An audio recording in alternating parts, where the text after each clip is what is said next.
மகாலயபட்சம் தொடங்கும் நாளில் நம் முன்னோர்கள் அவர்களுக்கு விருப்பமான இடத்திற்கு செல்ல அனுமதி பெறுவார்கள். அவர்களுக்கு மிகவும் பிடித்தமான இடமே நம் இல்லம்தானே. அதனால் இந்த 14 நாட்களும் நம் முன்னோர்கள் நம் வீட்டில் தங்கி இருப்பார்கள் என்பதே நம்பிக்கை.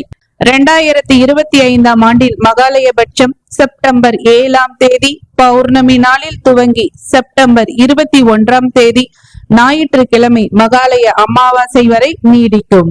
எளிமையாக எவ்வாறு இந்த விரத முறையை செய்யலாம் என்று பார்க்கலாமா? இனி வரும் நாட்களில் காலையில் எழுந்து குளித்துவிட்டு நம் முன்னோரை நினைத்து அவர்கள் புகை படத்திற்கு முன்னர் ஒரு குவளை தண்ணீர் வைத்து அதில் ஒரு கல்லுப்பு இட்டு வணங்குங்கள்.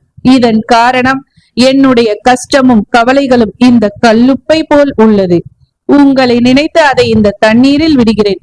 இது எப்படி இந்த நீரில் கரைகிறதோ அதுபோல் என் கஷ்டங்களும் கரையட்டும். நீங்கள் எனக்காக இறைவனிடம் வேண்டுங்கள் என்று வணங்கி மாலை பொழுதில் குடும்பத்தில் உள்ள அனைவரும் குல தெய்வத்தை நினைத்து அந்த நீரை குடியுங்கள். மகாலயபட்சம் முடியும் ஞாயிற்றுக்கிழமை அன்று விரதம் முடித்துவிட்டு இந்த தண்ணீர் வைக்கும் முறையையும் முடித்துக் கொள்ளுங்கள். நிச்சயம் அடுத்த மகாலய அமாவாசைக்குள் மாற்றங்கள் நிகழும். மகாலயபட்சத்தில் தர்ப்பணம் செய்வதால் பித்ரு சாபம் நீங்கி முன்னோர்களின் ஆசீர்வாதத்தால் நம் வாழ்க்கையும் மாற்றம் அடையும். நம் குழந்தைகளின் வாழ்க்கையும் உயர்வு பெறும்.